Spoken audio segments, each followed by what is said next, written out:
Salut les amis, c'est Ange Bagui. Content de vous retrouver dans cette vidéo. Nous étions en train de développer notre application qui traduit du texte. Alors, on poursuit. Dans notre classe Network Operation, nous allons ici copier ça et créer une constante de type string.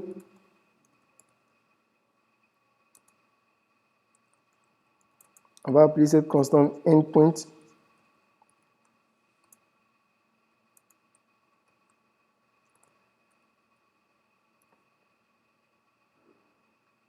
Alors,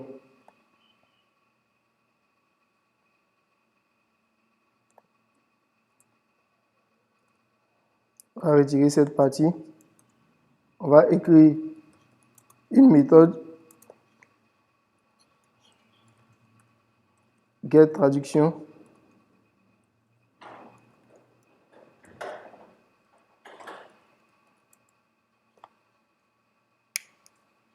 qui prend en paramètre le mot à traduire.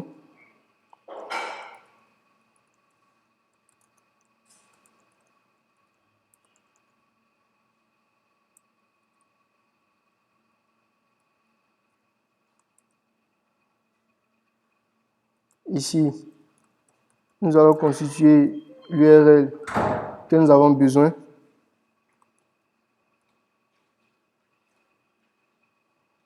Alors, on utilise ici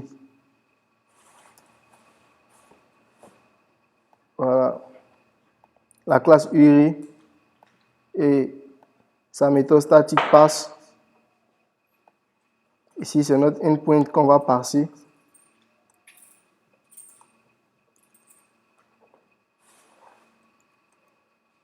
Voilà, et build open point append query paramètre. L'un des paramètres qu'on connaît, c'est Q, qui aura pour valeur mot à traduire.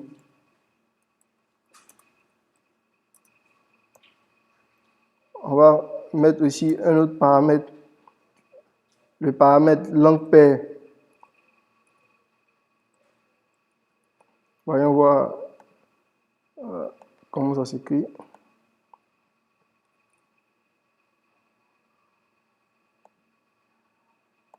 Donc, langue paire. On ferme. Et la valeur, c'est de l'anglais vers le français. Et on fait build. On va retourner en string. Et on va récupérer l'objet JSON result. On va faire appel à get string URL et on va mettre l'URL en question. Cette méthode a besoin d'une gestion de IOException. Voilà. Et qu'est-ce qu'on va faire maintenant?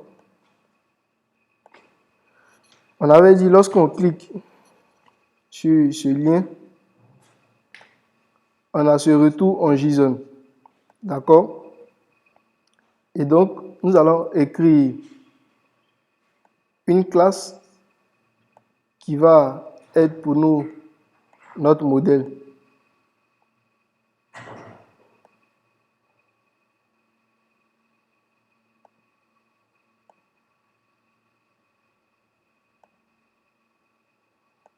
Ici, on va écrire modèle.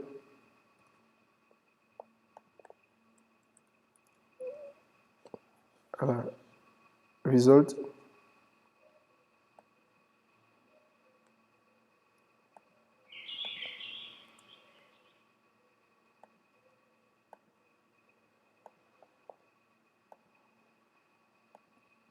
Et on avait dit que cette classe a pour,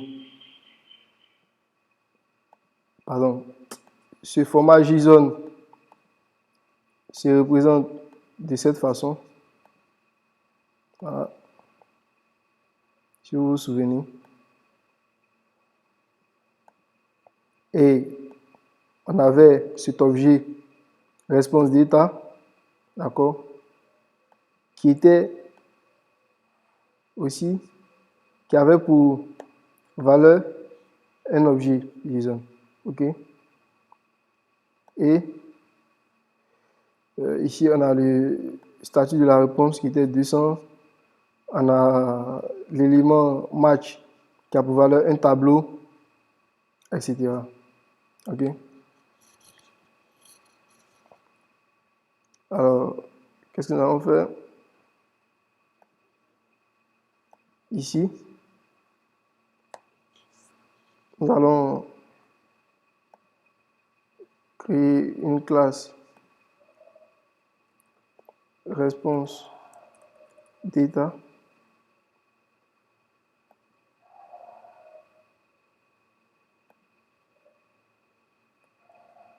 Et ici,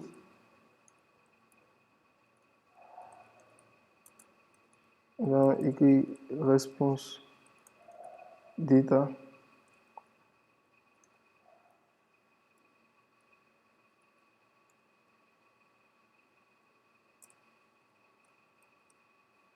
Puisque result et response data appartiennent au même package, nous n'avons pas besoin d'importer.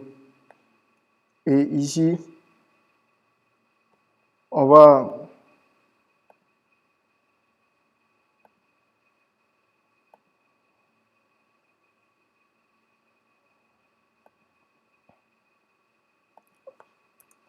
j'aimerais qu'on utilise une annotation de JSON.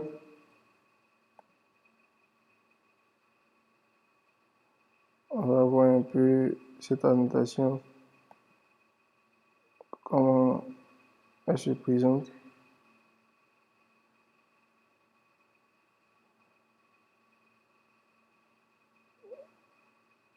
Allez, on va.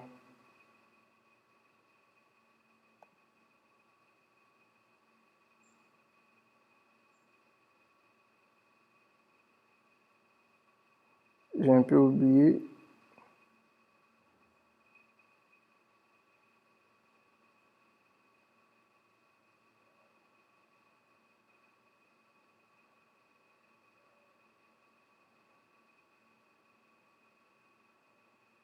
Voilà. Serialized name. Donc ici, le serialized name, c'est quoi? C'est response data.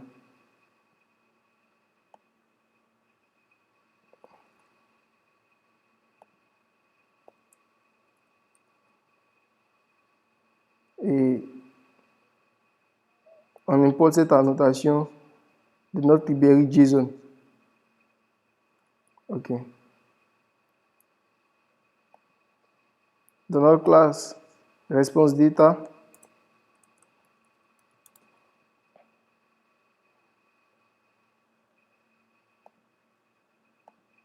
on a translated text qui a pour valeur pas un objet JSON, mais qui a pour valeur une chaîne de caractères. On a aussi match qui est 1. Bon, ce qui nous importe ici, le plus important, c'est translated text. On va copier ça. Et ici.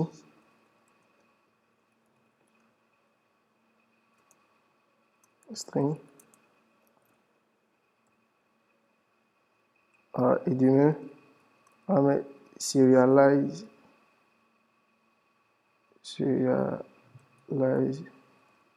name.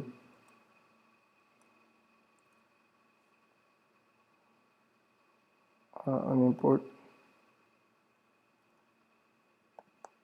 On va lui donner une getter.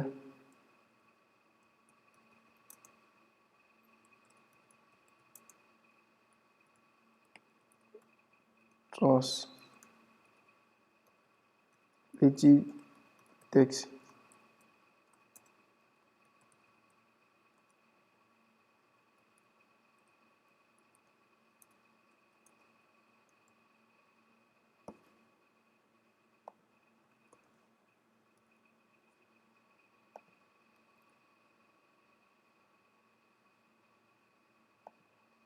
Voilà. Et ici, on va mettre un getter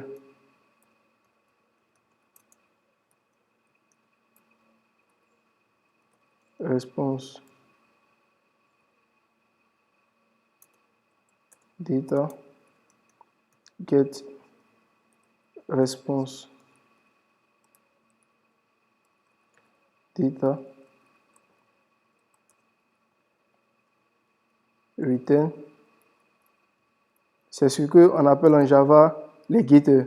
OK?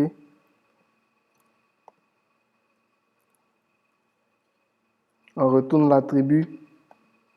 Ici, on n'aura pas besoin du setter. Le setter se présente de cette façon. Public void set.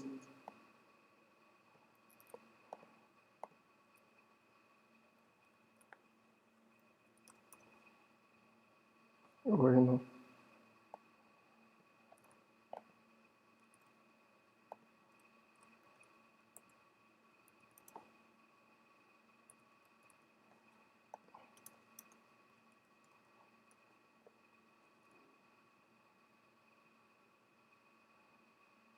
Ici, c'est response data. Voilà un peu le setter, comment il se présente. Les setters en Java, les setters en Java permettent de modifier l'état d'un champ. Voilà. Voici les champs. Et les getters permettent de retourner la valeur de ce champ. Bon, on n'aura pas besoin de setter ici. Ça, c'est suffisant. Celui-là ici est suffisant. Et à notre niveau ici, on va désérialiser. D'abord, on va instancier attribut JSON.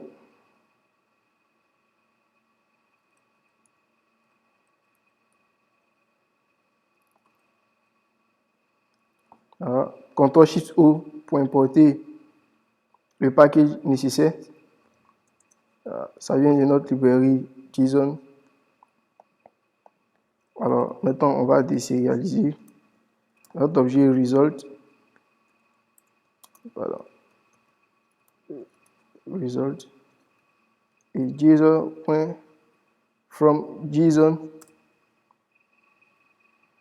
Ici, qu'est-ce qu'on fait? On prend le texte dans lequel on a notre objet JSON. Et dans ce texte-là,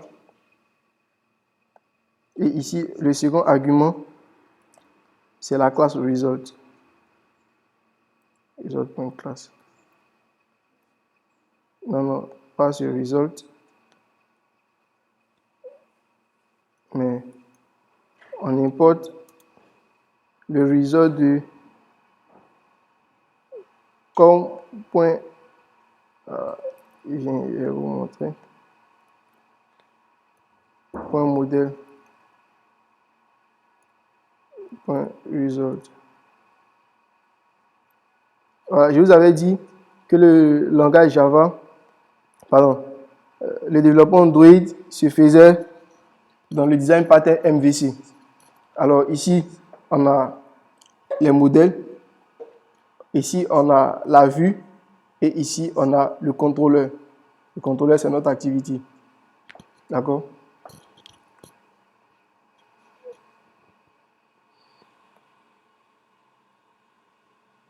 Et donc ici, on va faire quoi? On va récupérer notre objet response data.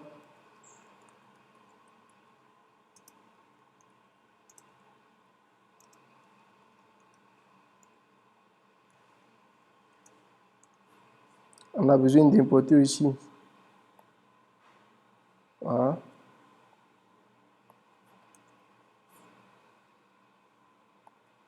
Et string, on aura translated test, translated,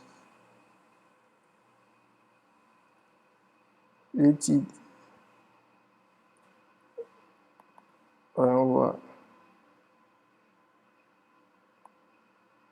Voilà. Je veux que ce soit la même chose.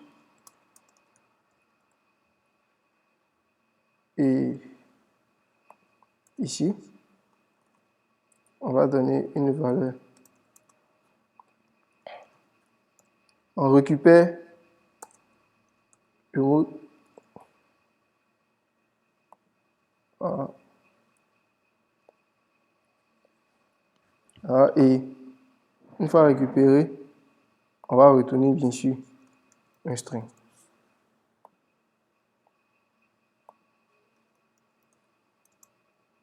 Translate text. Ici, dans le cas contraire, on va retourner. OK. Et c'est fini. On va ici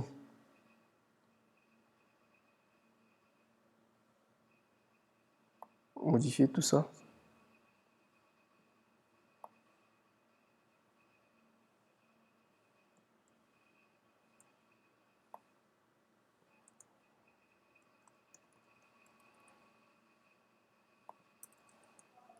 On va faire new network operation, on get traduction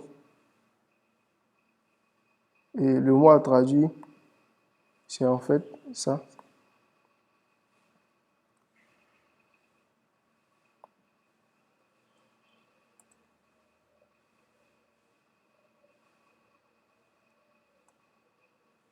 Ici, qu'est-ce qu'on va faire?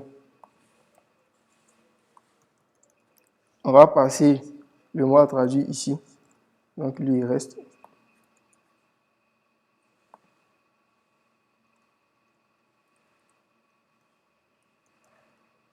On va appeler ça Q. Q. Et ici, ça sera string.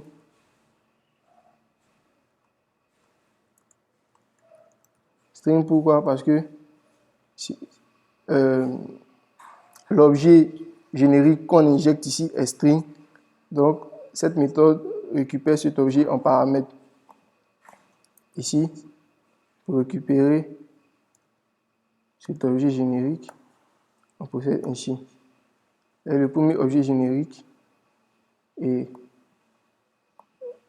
voilà. Vous allez voir, l'utilisation sera très simple. Et ici, qu'est-ce qu'on fait? On affiche tout simplement. On enlève ça. Ici. On injecte ça ici.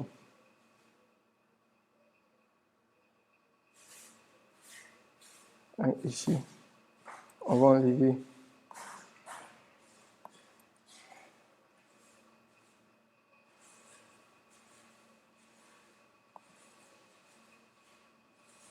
Voilà. On exécute notre application. Et on attend.